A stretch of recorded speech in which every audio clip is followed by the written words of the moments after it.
ये जी दौलत है संसार।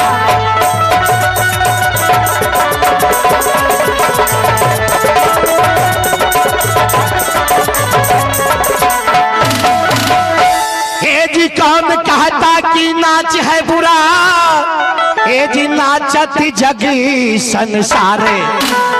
ये जी कौन कहता कि नाच है बुरा, ये जी नाचत जगी संसार। ताजी कैलाश पर्वती पर श्री शंभु नाचे, जी कैलाश पर्वती पर श्री शंभु नाचे, नाचे नंद गोपाल।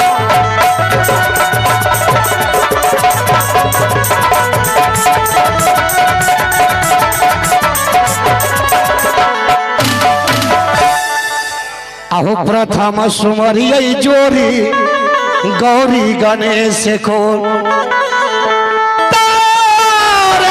को चरण में आहो शीशा नवा, तो शीशा नवा हो भैया हो शेरे हो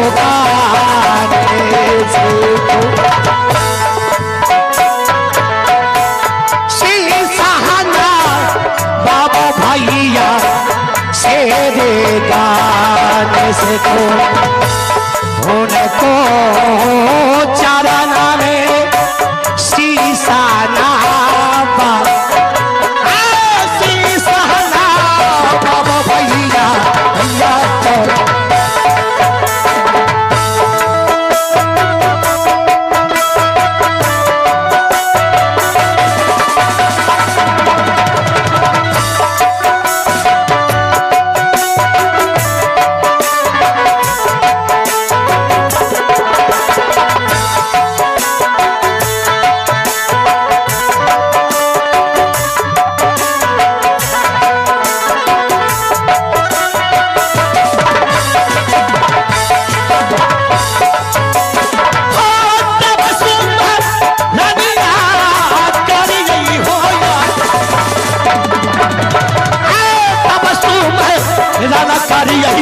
मैया सारो साथी के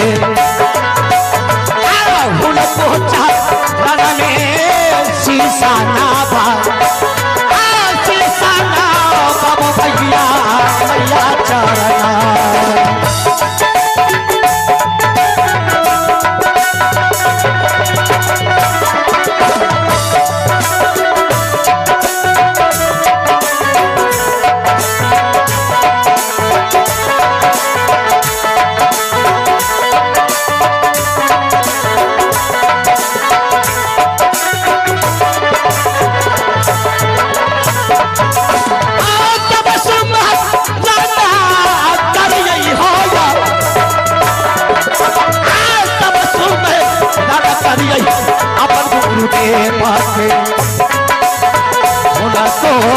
चरना में बंदगी बाजा, बंदगी बाजा भैया गुरु चरना में।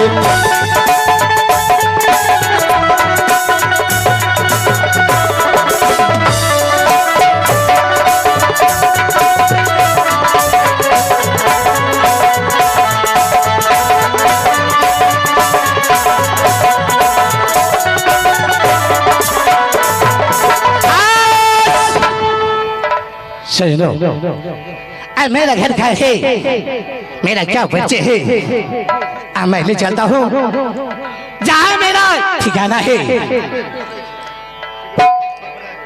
आहो घर मोराज लगई भैया हो,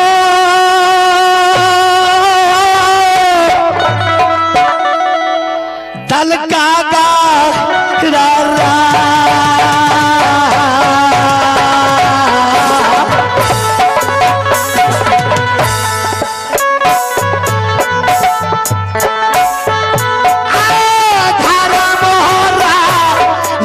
भैया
से डरे।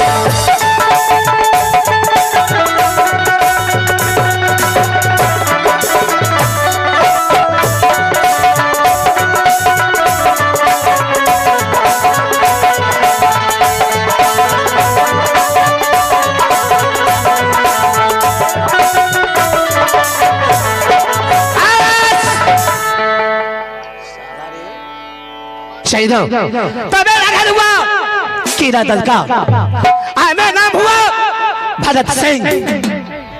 शहीदों इस दल का घर में 3 रतन है जो एक कीरा छात्री का नजर गड़ा हुआ है, जो कम में दल का जाऊं और भरत सिंह से वो 3 सामान ले आऊं, लेकिन वो 3 सामान तो क्या दल का गढ़ प्रवेश नहीं कर पाते हैं।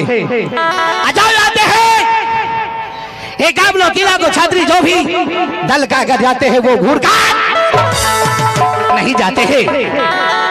हर क्या 14 कोस पूरब, 14 कोस पश्चिम, 14 कोस उत्तर और 14 कोस दक्षिण, दल दल ही है मेरा घर।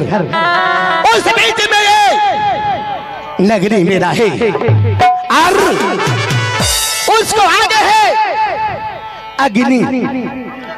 जो भी योद्धा आते हैं वो अग्नि कुंड से ही तपते निकलते हैं, और जो बीच में है भाला जहां विष मैंने डाल रखा है, अगर कोई पंछी भिड़ गया तो वो भी जल को राख हो जाते हैं।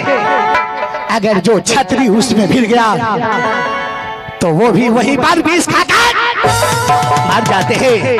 फिर ऊपर ब्रह्मफास कला रही है, जो आज तक कोई एकावनों किला में छतरी का माँ दूध ने पिया है कि वो मेरा ब्रह्मफास काट सके। तो सजनों मैं अपने सिपाही को मंगाता हूँ, सिपाही को मंगाकर उसको पूछूंगा इस दल का घर का समाचार। बाबुआ हे रे सुना ले रे सिपाहिया बाबू रे हवा,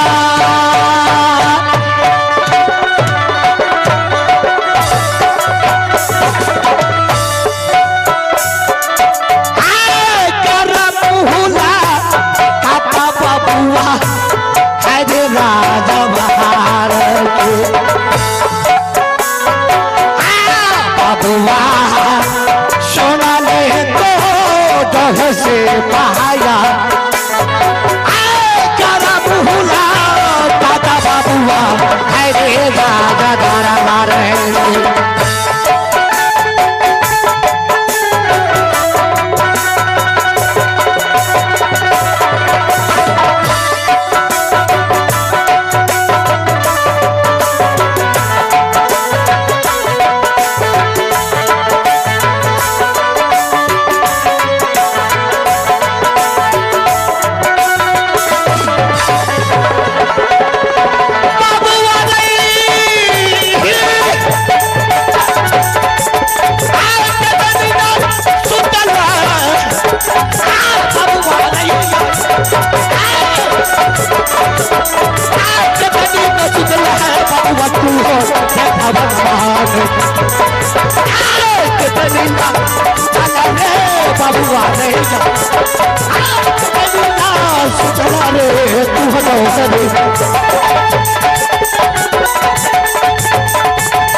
महाराज खास रहो, किसी कारण से मुझे बुलाए हो। सिपाही जब मैं महल से जब रात दरबार आता हो क्यों नहीं महाराज?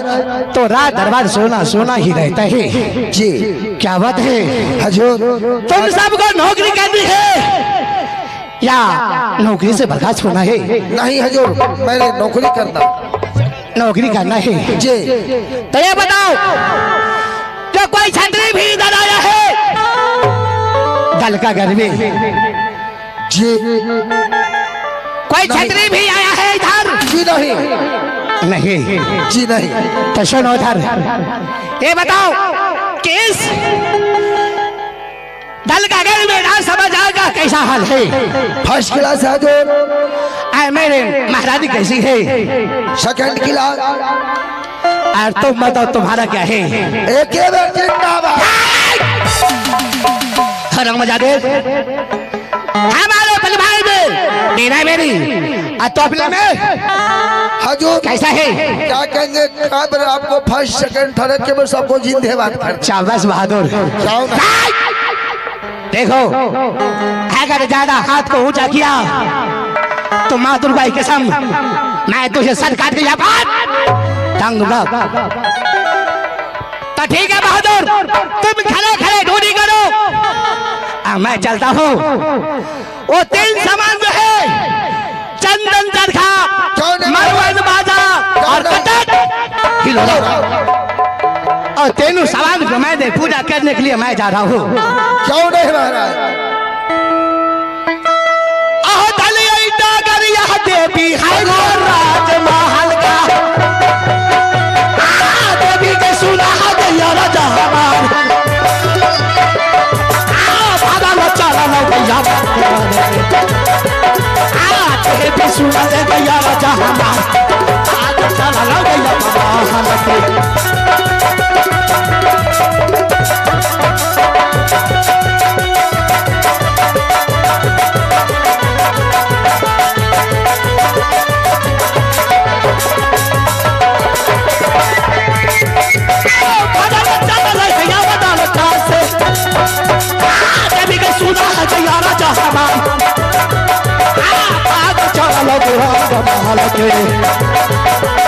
भी सुना दे तू माज आग चला लग जा बाहर के।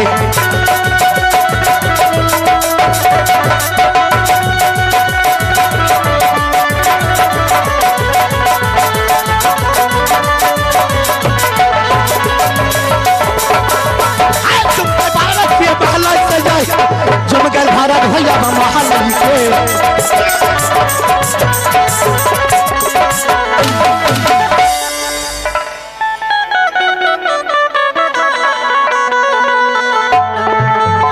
हेलो आइए, एक मुजरा से हेलो